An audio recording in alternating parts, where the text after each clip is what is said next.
Hello dear student, welcome to Rankers Science Classes. Rankers Science Classes में हम MPPSC prelims में जो नया टॉपिक हिस्ट्री में ऐड हुआ है, स्वतंत्रता के पश्चात भारत का एकीकरण एवं पुनर्गठन, उसमें हम डिस्कस कर रहे हैं, जिसमें हमने हैदराबाद, जूनागढ़, जम्मू कश्मीर रियासतों का एकीकरण देखा। फिर फ्रांस और पुर्तगाल ने कैसे पौंडीचेरी, चंद्रनगर वगैरह को कब इंडिया में मिल गया, इंडिया में मिलाया गया उन्हें। इसी को हम कंटिन्यू करते हुए आगे बढ़ेंगे। ये तो हुआ भारत का एकीकरण। और पुनर्गठन में आता है 1947 से 1964 तक भारत ने हर क्षेत्र में क्या सुधार किए, क्या रिफॉर्म किए, वो चाहे एजुकेशन का हो, इकोनॉमी का क्षेत्र हो, भूमि का, क्योंकि सब कुछ बिखरा हुआ था और इंडिया को नए सिरे से उसकी पूरा सेटअप करना था, शुरुआत करनी थी। तो ये 1947 से 1964 तक का जो भी डेवलपमेंट हुआ, जो भी विकास हुआ, उन सबको हम इसमें इस टॉपिक में डिस्कस करेंगे। आगे हम कंटिन्यू करते हैं। शिमला समझौते के प्रमुख प्रावधान। 3 जुलाई 1972 को शिमला समझौता हुआ। दोनों देशों के मध्य 25 वर्षों से स्थापित, यानी भारत और पाकिस्तान के बीच शिमला समझौता हुआ था। 25 वर्षों से स्थापित सभी विवाद शांतिपूर्व तरीके से हल किए जाएंगे, ये शिमला समझौते में हुआ। दोनों पक्ष एक दूसरे को क्षेत्रीय अखंडता, सार्वभौमिकत्व एवं राजनीतिक स्वतंत्रता के प्रति सदैव सम्मान का भाव रखेंगे।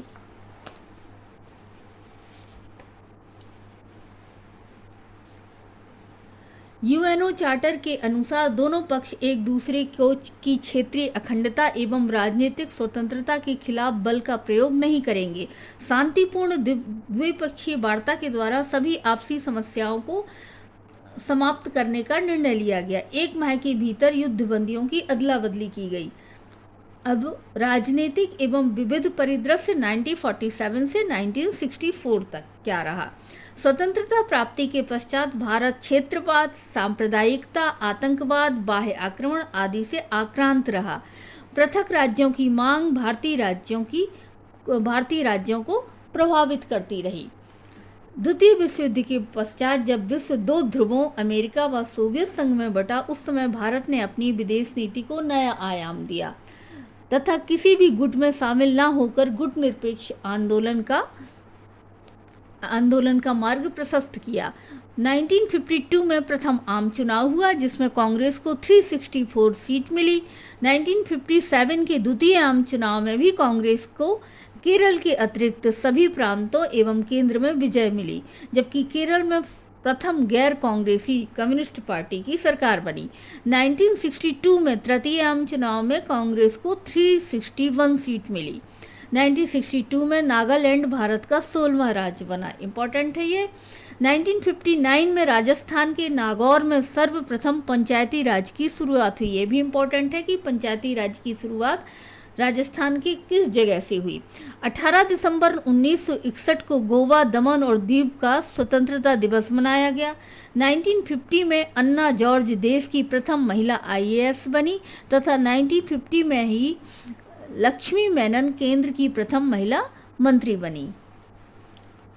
अब भारत का एकीकरण हो गया। सभी जो राज्य हैं, केंद्र शासित प्रदेश, जो फ्रांस, पुर्तगाल के और जो कुछ देसी रियासतें जैसे जूनागढ़, हैदराबाद में वहाँ के राजा अपने को स्वतंत्र समझ रहे थे और वो भारत में विलय करना नहीं चाहते, उन सबको सबका उन्मूलन हुआ और भारत में ये सब मिल गए। जो विदेशी थे वो चले गए। उसके बाद भारत का संविधान बना। भारत का संविधान किस प्रोसेस से बना, इसको हम देखेंगे। संविधान सभा के सिद्धांत का सर्वप्रथम दर्शन हमें 1895 के स्वराज्य विधेयक में होता है, जिसे बाल गंगाधर तिलक के निर्देशन में तैयार किया गया था। 20वीं शताब्दी में इस विचार की ओर सर्वप्रथम संकेत महात्मा गांधी ने किया था। भारतीय संविधान भारतीयों के इच्छानुसार ही रहेगा, ये इंपॉर्टेंट है, ये गांधी जी ने बोला था। 1924 में ML नेहरू ने ब्रिटिश सरकार के सम्मुख संविधान सभा के निर्माण की मांग प्रस्तुत करी, किंतु सरकार ने इस पर कोई ध्यान नहीं दिया। इसके बाद औपचारिक रूप से संविधान सभा के विचार का प्रतिपादन MN राय ने किया। 1936 में लखनऊ में कांग्रेस के अधिवेशन में संविधान सभा के अर्थ एवं महत्व की व्याख्या की गई और 1939 में त्रिपुरी अधिवेशन में इस आशय से संबंधित प्रस्ताव पारित किया गया। 1940 में लॉर्ड लिनलिथगो द्वारा अगस्त प्रस्ताव पेश किया गया, जिसमें पहली बार ये स्वीकार किया गया कि भारत के लिए नए संविधान के निर्माण का कार्य पूरी तरह से नहीं, लेकिन प्रमुख भारतीयों द्वारा ही होनी चाहिए, इम्पोर्टेंट है। 1942 में क्रिप्स प्रस्ताव में पहली बार संविधान सभा की स्थापना के तरीकों का उल्लेख किया गया, ये भी इम्पोर्टेंट है।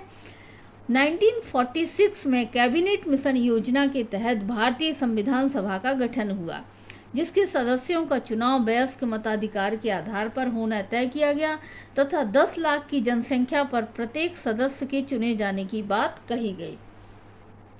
कैबिनेट मिशन इम्पोर्टेंट है, जिसमें कैबिनेट मिशन के थ्रू ही भारतीय संविधान का गठन हुआ, इम्पोर्टेंट है ये।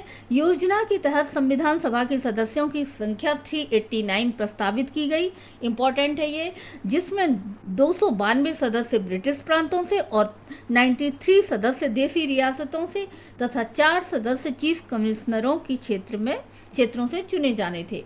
कैबिनेट मिशन योजना के अंतर्गत विशेष महत्व का प्रावधान प्रदेशों के वर्गीकरण के बारे में था, जिसके तहत प्रदेशों को ABC तथा ABC श्रेणियों में वर्गीकृत किया गया।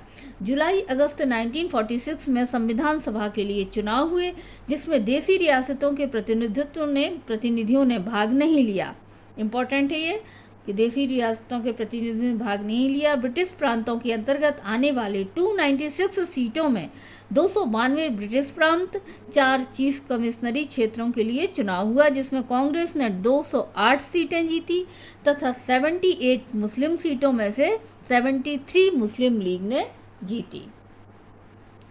प्रांत के 296 सदस्यों में से 213 सामान्य, 79 मुसलमान तथा 4 सिख प्रतिनिधि थे, ये इम्पोर्टेंट है PSC की प्रीलिम्स में आने के पर्पज से। जुलाई 1946 में संविधान सभा की प्रथम बैठक हुई, इम्पोर्टेंट है कि संविधान सभा की प्रथम बैठक कब हुई, जिसमें मुस्लिम लीग ने भाग नहीं लिया। 3 जून 1947 में के विभाजन योजना के बारे में संविधान सभा का पुनर्गठन किया गया। पुनर्गठित संविधान सभा में सदस्यों की संख्या 324 निश्चित की गई, परंतु 31 दिसंबर 1947 तक सदस्यों की संख्या 299 थी। कैबिनेट मिशन योजना का संविधान निर्माण की दिशा में विशेष महत्व है, ये इम्पोर्टेंट भी है। कैबिनेट मिशन प्रस्ताव के अनुरूप ही भारतीय संविधान का निर्माण हुआ, ये इम्पोर्टेंट है बहुत। कैबिनेट मिशन ने पाकिस्तान की मांग को अस्वीकार कर दिया था, ये भी इम्पोर्टेंट है। कैबिनेट मिशन योजना के तहत 14 सदस्यीय अंतरिम सरकार के गठन का प्रावधान किया गया, जिसमें 6 सदस्य कांग्रेस, 5 सदस्य मुस्लिम लीग, 1 सदस्य भारतीय ईसाई, 1 सिख तथा 1 पारसी सदस्य सम्मिलित होंगे। 2 सितंबर 1946 को जवाहरलाल नेहरू की अध्यक्षता में 12 सदस्यीय अंतरिम मंत्रिमंडल का गठन हुआ। कैबिनेट मिशन के थ्रू संविधान सभा का और अंतरिम मंत्रिमंडल का 2 चीज़ें कैबिनेट मिशन के प्लान के थ्रू की गई।